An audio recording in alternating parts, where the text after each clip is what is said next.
Hi guys, welcome to a bit of a different video today. Something I hear occasionally from people who don't play Football Manager. Basically, how to play it. Or people who are maybe just starting playing Football Manager. Actually, let's demonstrate this a bit more than I can explain it here. Let's bring up a profile here of a player. This is some years into the future, 2023, as you'll see up there. Delight now, a 23-year-old. Bloody hell, he's still young that far into the game. But there's quite an array. There's tons and tons and tons of stats to look at here. And some people who haven't been playing the game, second nature to those of us who've been playing for a long, long time. I've been playing for about 16 years or so playing this game. Coming up on about 17 now, so I've been playing for a long, long, long time. Obviously, throughout that period, developed an understanding for what these stats mean and how some of them are maybe more important than others. But I just wanted to do a video today talking maybe about what kind of stats to look out for, what's important, particularly looking at certain philosophies. So looking at some of the things you see people talking about on forums and things like that, is how to defend. It's pretty simple to set up. Put a striker up front, put three strikers up front, go and grab Ronaldo or something like that. He's got all these ridiculous stats, even at 38 years old. Stick him up front, and he'll just bang in goals. It's kind of simple. Defending, on the other hand, is a bit trickier. So I just wanted to talk about this and how I tend to set this up. I'm a bit of a kind of powder puff manager. I like to play with technical players. I'm not very good at setting up a big bruiser side, so if you wanted to look at, if you've stumbled upon this video because you're looking at how to set up a gritty West Brom team to try and avoid relegation or something, maybe this isn't going to be good. Although I have found out playing this way, for example, I'm playing with Burton Albion in another game, and I've got Burton Albion up. We're challenging for the Premier League title now. It's about 5 years in, I think. Finished third last year behind United and Chelsea. So it definitely can work for lower teams as well. I think the game is skewed a bit more towards technical play, playing aggressive, playing possession football and that kind of thing. However, I digress. As you can see, I'm set up with 3 ball-playing defenders here. If you look at them here, they have instructions: shoot less often, which kind of doesn't come up that much; dribble more, which means we're going to want to have some more confident players on the ball; close down more, and tackle harder. So we don't like to be without the ball. We kind of don't operate very well in that position. You maybe heard about, if you're a football fan, maybe heard about I can't remember exactly how many seconds it was, but the 3-second rule or whatever it was with Pep Guardiola at Barcelona. If we ever are without the ball, we must get it back within 3 seconds or we're in trouble, kind of idea. So we kind of play a bit like that. So for the defenders, let's just pull them up here. So we have Malang Sarr, Delight, and we also have this Luciano Cabral, who's a regen player. So if we look at Malang Sarr, for example, we'll look at the stats that make him useful for the roles that we have here, the ball-playing defender. So we know they're set to dribble more. So his dribbling is 12, and some of these are a little deceptive. They go up to 20, from 1 to 20, obviously 20 being the best and 1 being not so good. So number 12 sounds kind of good, but not that brilliant. When you're looking at a centre-back, though, and a 12 is very, very good for, in terms of being able to dribble with the ball and not losing the ball. 12 is very good. Another thing to look at is their first touch. So the ball's rolled out by the goalkeeper. The goalkeeper, obviously, in a team like this, playing like this, isn't going to take long kicks. So the ball rolled out by the goalkeeper. If you've got a clumsy first touch, if your first touch was 8 or something like that, then possibly you're going to allow a striker the chance to close you down and pinch the ball. First touch of 13 keeps it relatively snug, relatively tight, and you're taking a good touch. Of course, free kick taking, we don't really care about. Heading, obviously, you're still a centre back. You're going to have good heading, which, of course, he does there. 16 on his heading. And if you see, this is the thing, they didn't used to tell you exactly what these meant. Heading, what does that mean? That's kind of generic. So if you mouse over it says, reflects the player's ability when challenging for the ball in aerial situations. So there you go, essentially, are you going to win? Which is obviously combined with the jumping reach stat. So the highest point a player can reach with his head, which is obviously influenced by his height, which is 184 centimetres, which makes him relatively tall. Jumping reach of 14 isn't the best, but it's alright. It's not bad. Long shots, long throw, obviously not that important. Is marking 16, marking's exactly what it sounds like. Is he going to lose a striker? If he's assigned to mark a player, is he going to do a good job? Is passing, of course, influencing how well he is at distributing the ball around. Ball playing defender, that's something quite important for us. 14 is damn good for a defender. 14 is like, a respectable central midfielder will have 14, 15, 16. Obviously, when you start to get above 16, you're starting into really good stats. But a 14 for a centre-back is really good. Tackling, of course, exactly as it sounds, how good are you at tackling? And again, you're still a defender. So to have that, up there, kind of anything above 15 is pretty good. So that's pretty good stat for that. Technique, obviously it's always going to be better. It says it reflects the aesthetic quality of the player's technical game, how refined they are with the ball at the feet. Important being able to pull off a tricky pass or a cross-field ball. So if we actually have a look back, the three in here look relatively compact, but when play actually happens, these wing-backs bomb on, get high up the park, so the three of these guys kind of end up a bit spread out. Obviously they look very, very tight there, but on the park they're further spread out, so that, the cross-field ball sometimes can be important for them, or perhaps he is obviously, right now we've put him in as the right-sided centre-back here. I think if we actually look, is he left-footed? He is left-footed, so I would actually have him on this side being left-footed to look out for his so he can open his body up to find the wing-back there.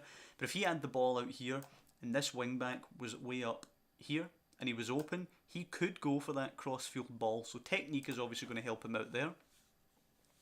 Lots of these physical, basically for these mental stats, the higher they are, the better. What I would look out for here, things like anticipation, for example, ability to predict and react to events round about them. So to know the type of pass that's going to come, or to be aware of a run that a player's going to make against you, that kind of thing. Concentration reflects the player's mental focus and attention to detail on event-by-event basis. Essentially, do they notice a striker making a different kind of run, that sort of thing. Decisions, ability to make the correct choice with and without the ball, i.e. should I let my runner go, should I be trying to play the offside trap, should I be marking the guy, that kind of thing. Obviously very important. Off the ball, ability to move when not in possession of the ball, make themselves available to receive a pass in a dangerous position. So that's going to help if one of the other centre-backs have the ball. Having better positioning is going to mean you take up a better position to receive the pass. So you're not going to be caught in possession at the back. So all that's important. These physical stats, again, higher the better. Acceleration, agility, pace are all sort of to do with your mobility, which 15, 16 and 15 is really, really good physical stats.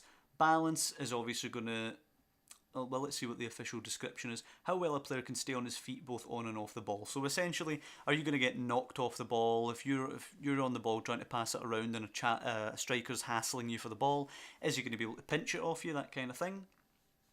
Stamina, it's fairly self-explanatory. Strength, player's ability to exert physical force on an opponent to his benefit. So again, can you hold off a player, that kind of thing. If you're jumping, I always interpret that if you're in an aerial battle and you're going shoulder to shoulder, you're going to win the header, that kind of thing. Whether it actually influences that in the game's mechanics, I'm not entirely sure, but I always think about it from the position that it does. So that's essentially what I'm looking at when I'm going for a centre-back. If you were a smaller team, then perhaps you would be looking more for the core abilities, so you'd be less concerned with dribbling, first touch, passing, more concerned with heading, marking, tackling. Perhaps looking for concentration, looking for anticipation, looking for positioning, and of course strength and jumping, that kind of thing. You can get away if you're playing with different roles. For example, you could be playing with just a defensive centre back, and as you see the description says, you're going to stop the opposing attackers from playing and to clear the ball from danger when required. So essentially, win the ball, get it cleared, no nonsense. So you could have a player like that, and they could be just deeper, no concerned. So their pace is not as concerning. So for example, these guys, their pace has to be relatively good because they push up and they can actually get involved in play, passing the ball about, that kind of thing. You might want to get a big no-nonsense defender.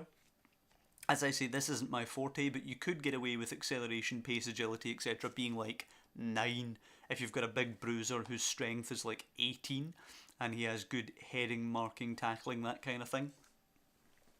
As I say, my perfect team, if I can build the perfect team, and this Man United team that I have here is, you know, approaching perfection. It is a very, very strong side. I incidentally don't play this particular save anymore because it's kind of just a scoosh now because I've assembled such a good side.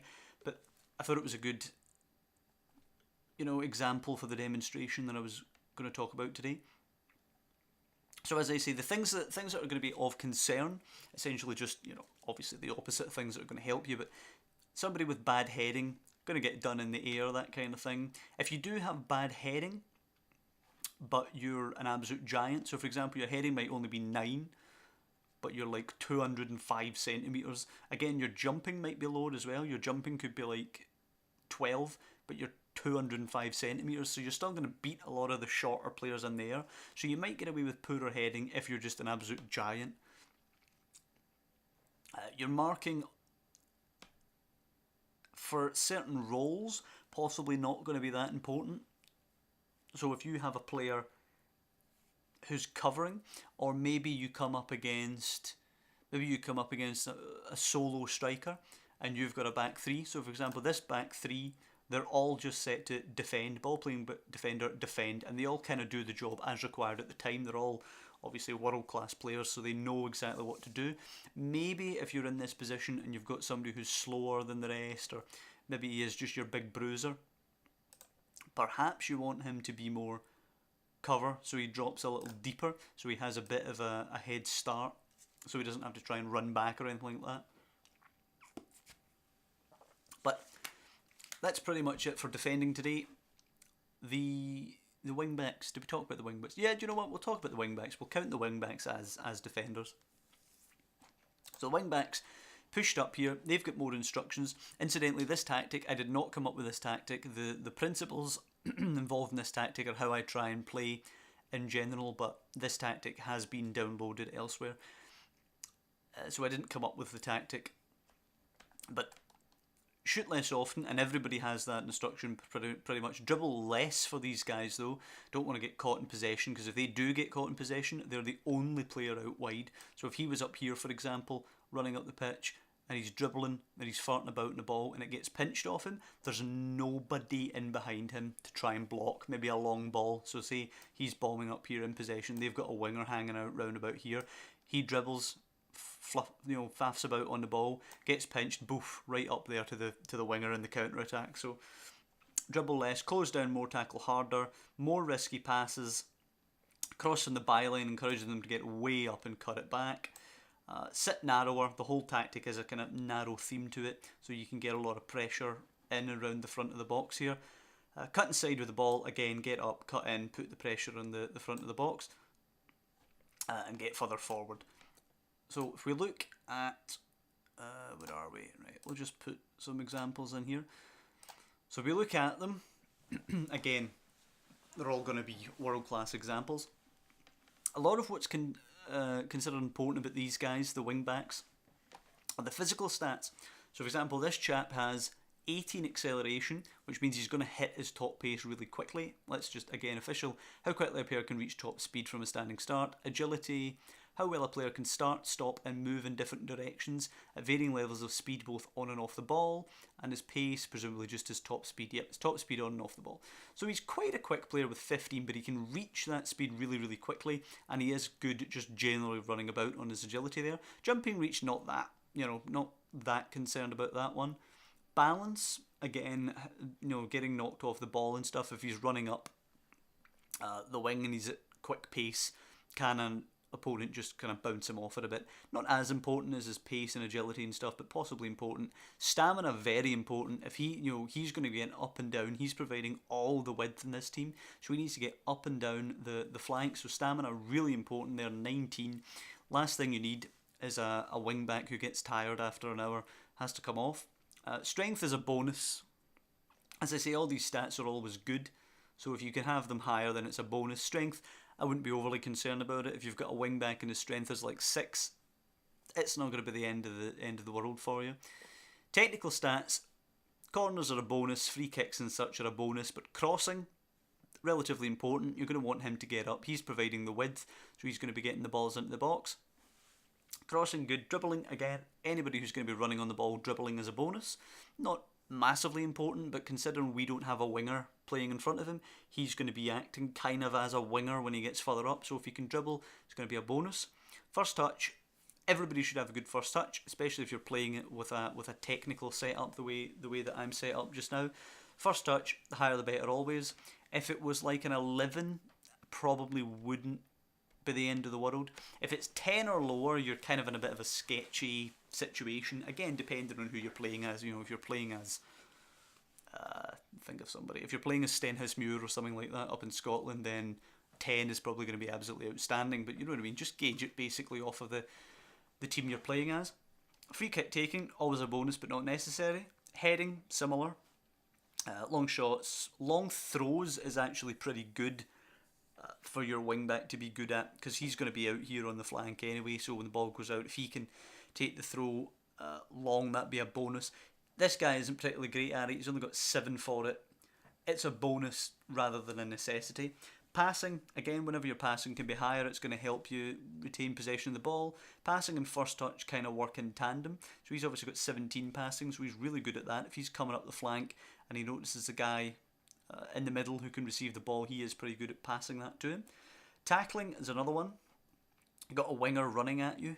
This guy's going to be your wide defender. So tackling would have to be pretty high. Again, aim for as high as you possibly can. Technique, not overly important, but if he's got good technique and good crossing, he can shape the ball better and that kind of thing. So higher the better. But the main thing I look at for my fullbacks, my wing backs, are his physical stats here. Technical stats, there's a couple. Crossing, first touch, passing. That's pretty much it. Tackling as well, but that's pretty much it. In terms of his mental stats here, work rate, always, for work rate and stamina, kind of looking at them together. Teamwork as well. I'm just bouncing over a couple of these so we can actually see the official descriptions, how the player can follow tactical instructions while working for and alongside his teammates. Yep, perfect. You always want that to be higher, of course. Determination as well. That generally affects commitment to succeed and do his best on and off the pitch. That, and if you're a young player, that's obviously better. Determination is good. I like things like stamina, determination, work rate, and things for players who are expected to do a lot, like these wing backs are, to get up and down the pitch. Concentration and anticipation, again, always good. Decisions as well. So, for example, you could be on the ball, you could be up here. Do you play it inside, or do you take your man on and whip it in? That kind of thing. So those are the kind of things that I look at on the wing backs. If we want a little look at Luke Shaw, how he looks as well, you can see very sort of similar pattern here. He's got the good physical stats, good anticipation, decisions, concentration. He's decent at crossing. First touch isn't bad. Tackling. Incidentally, marking's another one which could be pretty good if you're playing against another strong side and you want him to do a job up against a particularly difficult winger. Marking's a nice bonus for them to have as well. But generally, they'll have a pretty similar thing. So that's basically it. And then player traits, you're just, obviously player traits, you're always looking at things that fit in with your particular tactic. So let's see, gets forward whenever possible. And then if we look here, and his instruction, get further forward. So those obviously link up in tandem. But that's basically how I look at defending. I'm not good, and I never have been good, at setting up a team that's a dogged, tough to beat team and can hit you on the counter and concedes hardly any goals.